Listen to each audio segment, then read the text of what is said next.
My husband's twin brother arrived with sexy panties, and nothing was the same.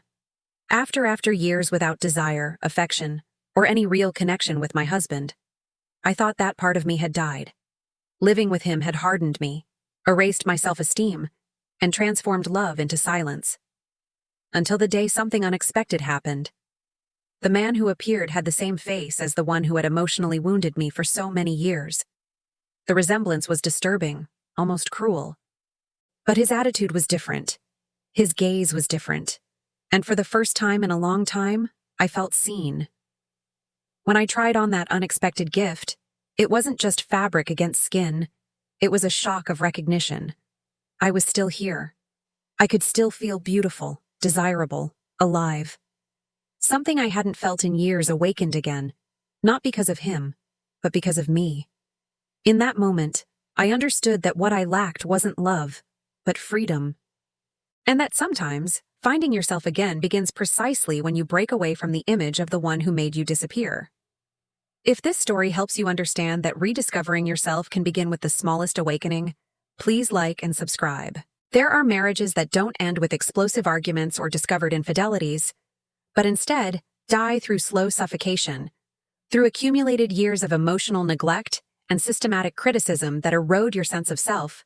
So gradually, you don't notice you're disappearing until one day you look in the mirror and realize you can't remember who you used to be, before this relationship began reshaping you into someone smaller and quieter and less alive. For 11 years, I lived in a marriage that was killing me by inches, married to a man who had taken the vibrant, confident woman I'd been at 27 and transformed her through relentless negative messaging into someone who believed she was fundamentally unworthy of love or desire or even basic respect. By the time I was 38, I'd convinced myself that the numbness I felt was permanent, that whatever capacity I'd once had for joy or passion or connection had been permanently extinguished, that this emotional deadness was simply who I was now and who I would remain for whatever remained of my life. And then, at a professional conference in a city far from home, I met a man whose face was so similar to my husband's that I initially thought I was hallucinating, but whose treatment of me was so completely different that within one evening of conversation, I understood with devastating clarity that I wasn't dead at all. I'd just been convinced I was by someone who benefited from my believing it. My name is Elena Martinez, and I'm 38 years old. I work as a marketing consultant specializing in digital strategy for mid-sized companies, work I'm genuinely good at, and that had once given me professional satisfaction and confidence, even when my personal life was disappointing. I'd been married to Robert Hayes for 11 years when the encounter happened that would ultimately catalyze the end of that marriage. 11 years during which I'd progressively lost myself, had slowly transformed from someone with opinions and desires and a sense of her own worth into someone who'd learned to make herself smaller and quieter and less demanding, because that's what survival in my marriage required. Robert was 42, worked as a financial analyst for a large investment firm, made excellent money that provided comfortable upper-middle-class lifestyle. To outsiders, we probably looked successful. Nice house in good neighborhood, 2 professional careers, active social life with other couples in similar circumstances. But inside our marriage, behind the performance we maintained for friends and family, was something cold and corrosive that had been eating away at me for over a decade. The pattern of our relationship had started subtly in the first year we were together, so gradually that I didn't recognize it as a pattern until it was so established it felt like just how things were between us. Robert would make small critical comments about my appearance, suggesting different hairstyles, commenting that certain clothes weren't flattering, mentioning that I might want to lose a few pounds or tone up at the gym. Initially, I'd interpreted these comments as helpful feedback from someone who cared about me and wanted me to look my best. But over time, the criticism expanded and intensified until it seemed like nothing about my appearance was acceptable to him. My weight was constant target even though I was objectively within healthy range, and my doctors never expressed concern. Robert would comment on what I ate, would suggest I skip dessert or have salad instead of what I'd ordered, would make jokes about my body in ways that were supposedly affectionate, but that felt cruel and diminishing. My clothing was never right. Too casual, too formal, too revealing, too conservative, wrong colors, wrong styles. Everything I chose apparently demonstrated poor taste or unflattering choices. My hair, my makeup, my accessories, all of it was subject to his running commentary about how I could improve, how I wasn't presenting myself optimally, how I was falling short of some standard he'd apparently set for how his wife should look. Beyond the appearance criticism was the emotional distance and dismissiveness that characterized our interactions.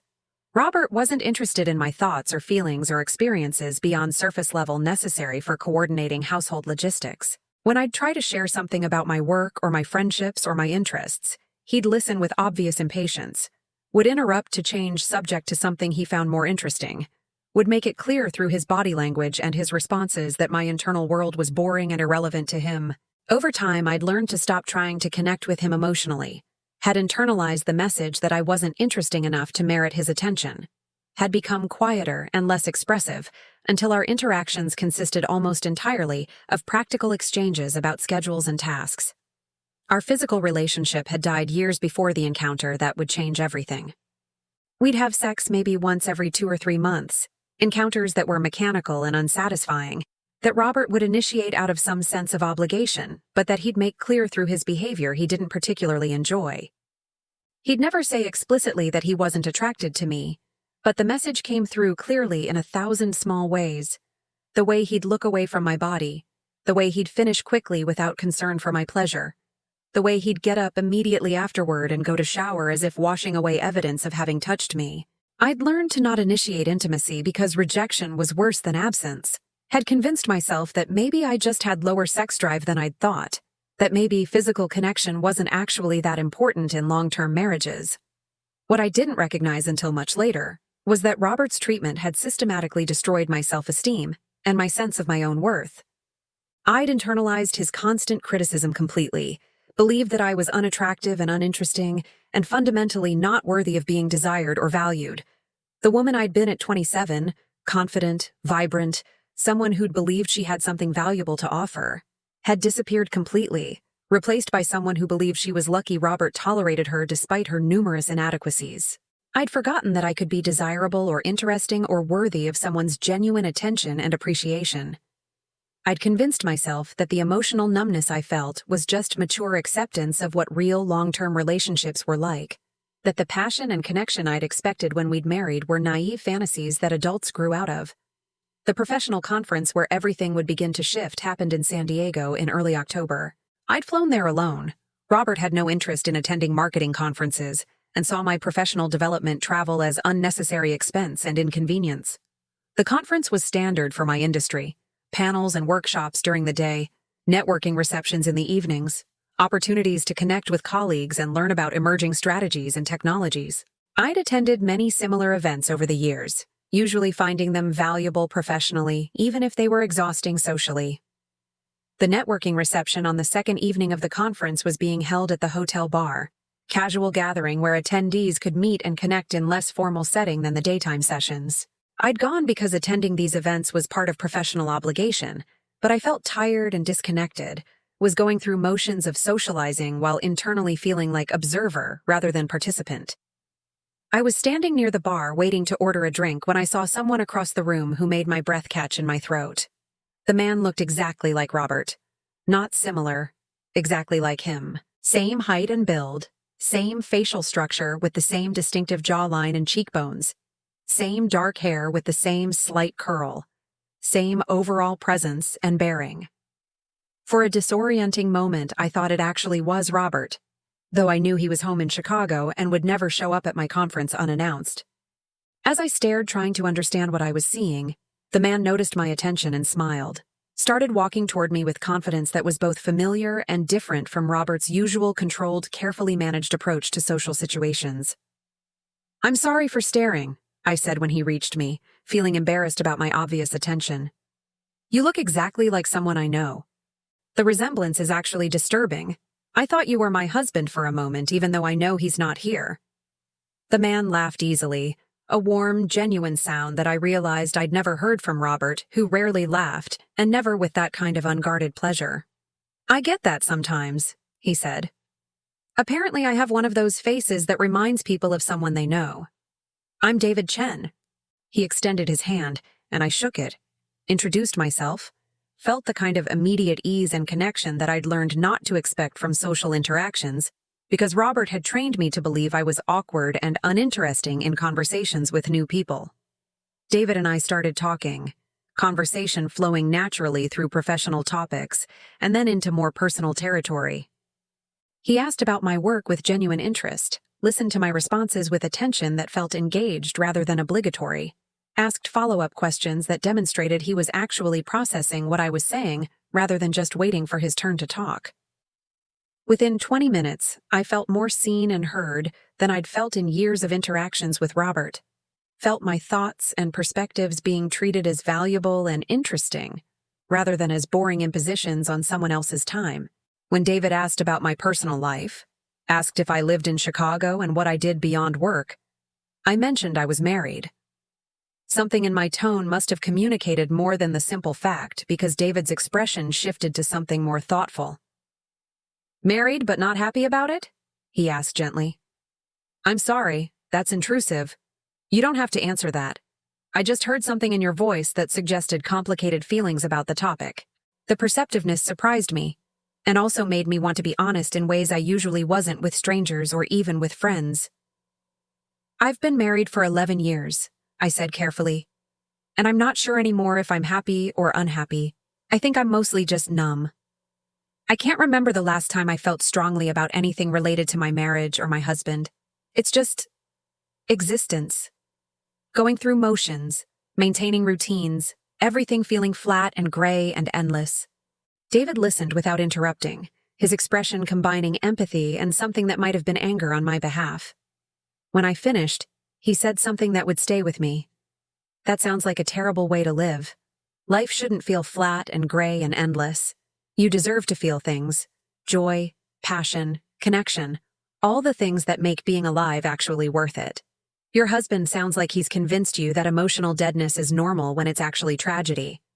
We talked for over 2 hours that evening, conversation ranging over our lives and our experiences and our perspectives on things.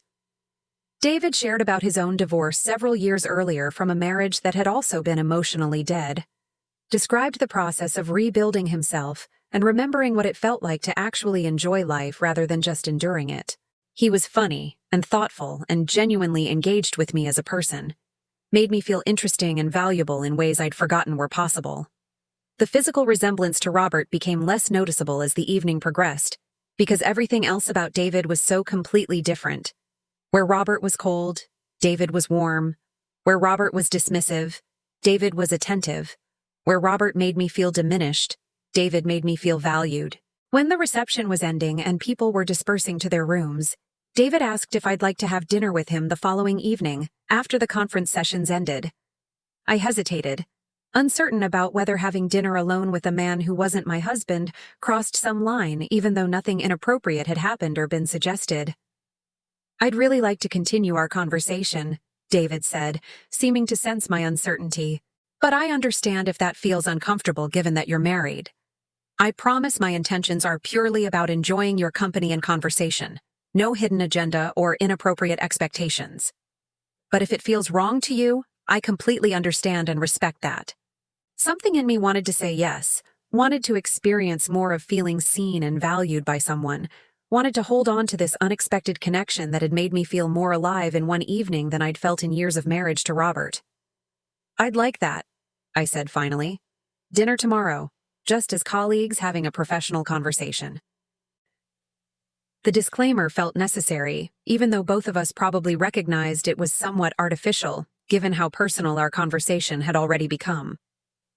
The next day, I went through conference sessions distracted, thinking about the conversation with David, processing how different it had felt to be treated with genuine interest and appreciation, rather than with the dismissive tolerance I'd learned to expect from Robert. Part of me felt guilty about looking forward to dinner with another man, felt like I was already being emotionally unfaithful to my marriage, even though nothing inappropriate had occurred. But larger part of me felt something I hadn't felt in years: anticipation, excitement, sense that something meaningful might happen, that I might feel something beyond the numbness that had defined my emotional life for so long. Dinner that evening was at a restaurant near the hotel, intimate setting, but still public enough to feel appropriate for two people who were ostensibly having professional conversation. We talked for over 3 hours, conversation ranging over everything from our work to our childhoods, to our philosophies about life and relationships, and what made existence meaningful. David continued to treat me with the genuine interest and appreciation that had characterized our first conversation, continued to make me feel like someone worth knowing and engaging with, rather than someone who was burden or obligation. At some point during dinner, our conversation turned more explicitly to my marriage and what had happened to make me feel so disconnected and numb.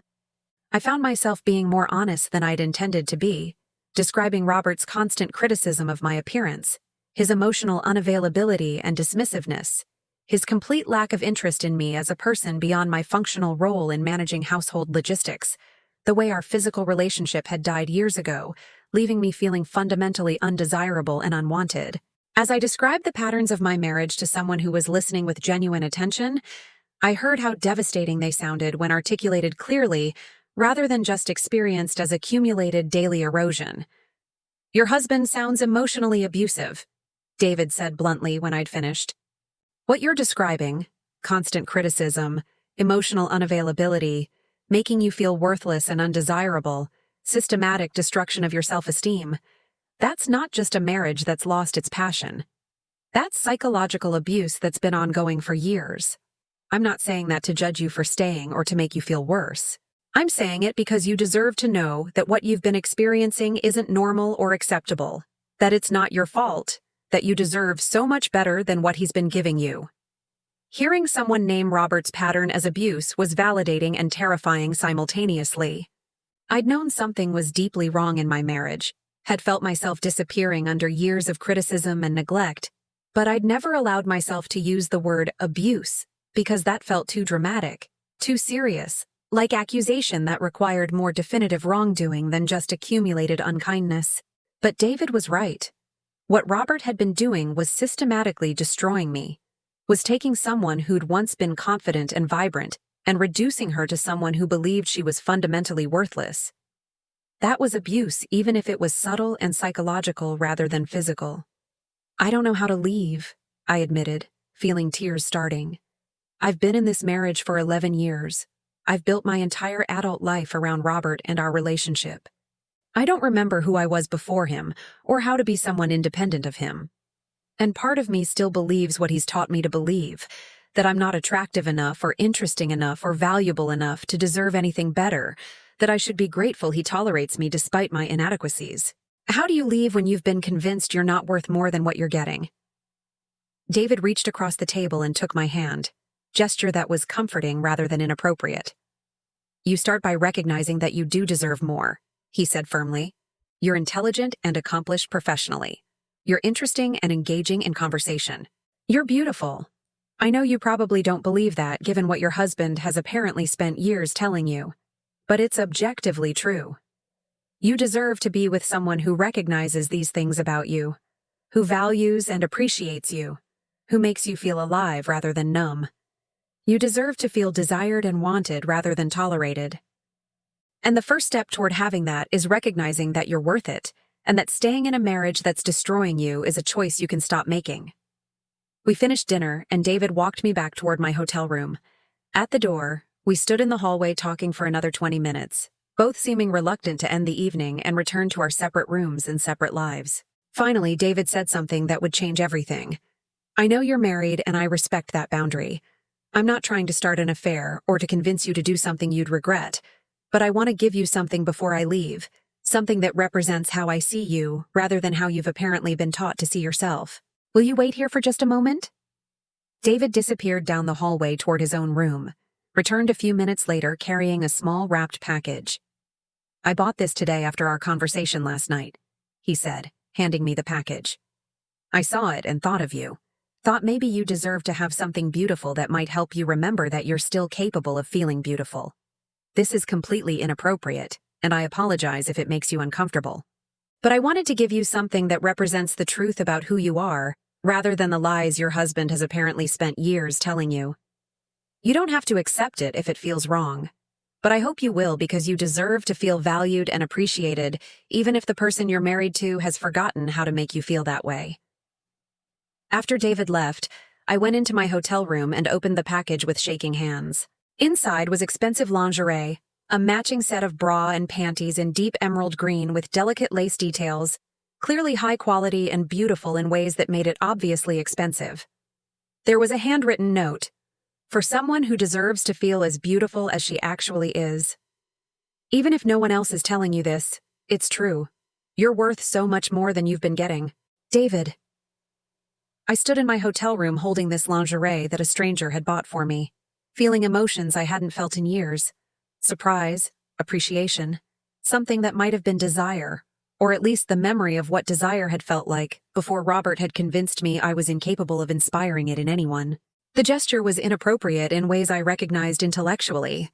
Married women shouldn't accept intimate gifts from men who aren't their husbands, shouldn't find themselves emotionally moved by strangers' appreciation. But I also felt something awakening in me that I'd thought was permanently dead. The possibility of being seen as desirable. The recognition that maybe Robert's assessment of me as fundamentally unworthy wasn't objective truth, but rather his own limitation or deliberate cruelty. I tried on the lingerie in front of the hotel mirror, felt shock of recognition as I looked at myself. The woman in the mirror looked attractive, not perfect perhaps, but genuinely appealing in ways I'd forgotten were possible. The lingerie was beautifully made and flattering, showed my body in ways that were elegant and sensual rather than apologetic or hidden. But more than the physical appearance was the feeling it created. For the first time in years, I felt like someone worth desiring. Someone who could be beautiful and valuable rather than just tolerated despite inadequacies. Looking at myself in that lingerie, I understood something fundamental. I was still here. The woman who'd existed before Robert, the woman who'd been confident and vibrant and capable of feeling joy and desire and connection, she hadn't died. She'd just been buried under 11 years of systematic negative messaging, under constant criticism and emotional neglect that had convinced me I was fundamentally worthless. And if a stranger could see value in me that Robert couldn't or wouldn't see, if someone who'd known me for only 2 evenings could recognize attractiveness and worth that my husband of 11 years denied existed, then maybe the problem wasn't me. Maybe the problem was Robert. And maybe staying in a marriage with someone who was systematically destroying me was choice I could stop making. I stayed up most of that night processing what had happened over the past 2 days, what meeting David had revealed about my marriage and about myself. The physical resemblance between David and Robert had made the contrast in their treatment of me even more striking. These were 2 men who looked nearly identical, but who saw me and valued me in completely opposite ways. Robert's physical appearance apparently wasn't the source of his coldness and his criticism, which meant changing Robert or waiting for him to recognize my worth was probably hopeless. He'd chosen to treat me the way he treated me, had spent 11 years systematically diminishing me, and nothing I could do was going to make him suddenly recognize my value when he'd demonstrated for over a decade that destroying my sense of worth was actually his preference. When I returned home from the conference 3 days later, I looked at my marriage with clarity I hadn't had before. The house that had felt like home now felt like prison. Robert's presence that I'd learned to tolerate now felt actively oppressive. The routines and patterns we'd established felt like death rather than life. Everything that had seemed normal or inevitable before the conference now felt like choice I was making to accept treatment I didn't have to accept, to stay in a situation that was killing me emotionally when alternatives existed, even if those alternatives were uncertain and scary. I told Robert I wanted to have a serious conversation about our marriage. We sat in our living room, and I tried to articulate what had become clear to me in San Diego. Our marriage wasn't working, I wasn't happy, I couldn't continue living in a relationship where I felt constantly criticized and emotionally neglected and fundamentally unvalued. Robert's response was defensive and dismissive. He didn't think anything was seriously wrong, thought I was being overdramatic and creating problems where none existed, suggested I was probably just stressed from work and would feel better after some rest. The response confirmed what I'd already concluded. Robert wasn't capable of recognizing that his treatment of me was destructive, wasn't willing to acknowledge that our marriage was deeply problematic, wasn't going to change his behavior, or suddenly start treating me with the respect and appreciation I deserved. Staying married to him meant accepting 11 more years, or 20 more years, or however many years remained of feeling numb and worthless, and fundamentally unalive. Leaving meant uncertainty and difficulty, and the scary process of rebuilding myself. But it also meant possibility of eventually feeling something other than dead inside. I want a divorce, I said, the words coming out more calmly than I'd expected. This marriage has been destroying me for years and I can't do it anymore. I deserve to feel valued and desired and alive, And you've spent 11 years making me feel the opposite of all those things. I'm done accepting that treatment. I'm done believing your assessment of me as fundamentally inadequate. I'm done living in this emotional numbness and calling it marriage. I want out. Robert tried several approaches over the following days. Anger at my apparently sudden dissatisfaction, minimization suggesting I was overreacting to minor issues, accusations that I'd met someone else at the conference and was leaving him for another man. I didn't tell him about David or about the gift because explaining would have been complicated, and because the truth was that David hadn't caused my decision. He'd just helped me recognize what I already knew on some level, had reminded me that I was still capable of being seen and valued, had catalyzed my recognition that accepting Robert's treatment was choice I could stop making. The divorce process took 10 months to finalize. Robert contested it initially, seemed genuinely shocked that I was serious about leaving, apparently unable to recognize that his pattern of criticism and emotional neglect over 11 years had created a situation where I had nothing left to lose by ending the marriage. Eventually, he accepted that reconciliation wasn't possible, agreed to relatively straightforward division of our modest shared assets, let the divorce proceed without excessive difficulty even if he never seemed to understand what exactly had motivated me to leave. During the separation and divorce process, I worked with a therapist to process 11 years of emotional abuse, to rebuild self-esteem that Robert had systematically destroyed, to remember who I'd been before the marriage and who I wanted to become going forward. The work was difficult and painful, required confronting how much of myself I'd surrendered, how completely I'd internalized Robert's negative messaging, how long I'd accepted treatment that was unacceptable. But it was also liberating, recognizing that I could choose differently, that my worth wasn't contingent on Robert's assessment, that the numbness I'd felt wasn't permanent, but was rather a result of being in destructive relationship I could leave. David and I stayed in occasional contact through email and text messages, friendly professional communication that didn't cross into anything romantic or inappropriate, but that maintained connection that had been meaningful to both of us. He celebrated when I told him I'd filed for divorce, told me he was proud of my courage in choosing myself over comfortable misery, reminded me that I deserved everything good that would come from living authentically, rather than continuing to disappear in marriage that was destroying me. 2 years after the conference in San Diego, after my divorce from Robert finalized and I'd done extensive therapeutic work to rebuild myself, I'm 40 and living a life that feels genuinely mine rather than shaped entirely by someone else's systematic diminishment. I still work as marketing consultant, have invested in my appearance and my environment in ways I'd stopped doing during my marriage, have rebuilt confidence and sense of my own worth that Robert had spent 11 years destroying.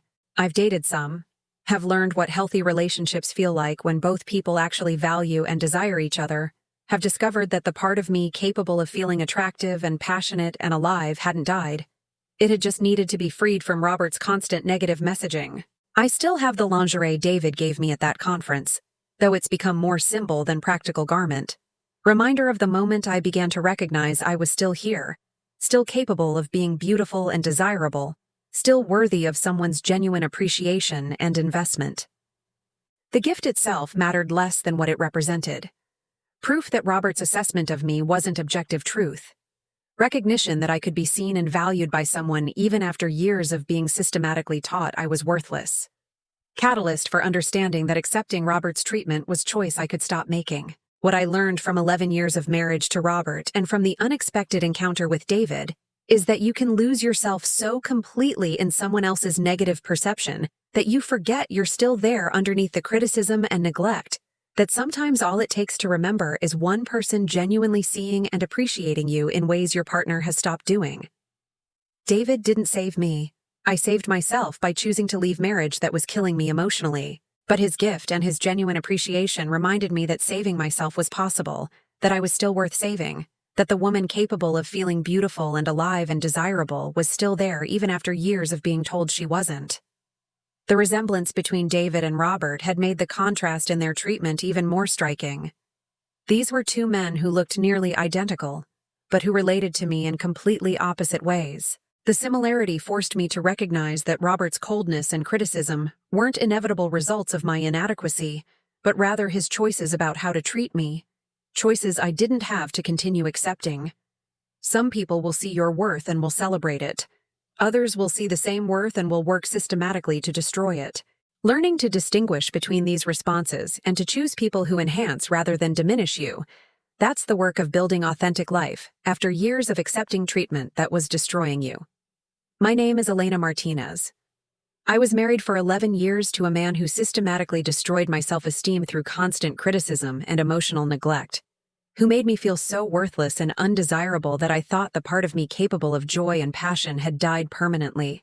At a professional conference, I met a stranger who looked exactly like my husband, but who treated me completely differently, who saw value and beauty Robert had spent years denying existed, who gave me intimate gift that reminded me I deserved to feel attractive and appreciated.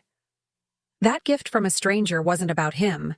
It was about rediscovering myself, about remembering I was still alive underneath years of being systematically diminished. The awakening that followed led me to leave my marriage, to choose freedom and possibility of being genuinely valued over comfortable familiarity of emotional death. Sometimes finding yourself again begins when someone reminds you that you're still there, still capable of being beautiful and desirable, still worth the difficult work of believing in your own value and choosing relationships that enhance rather than destroy you. Thank you for reading. If this story helps you understand that rediscovering yourself can begin with the smallest awakening, please like and subscribe.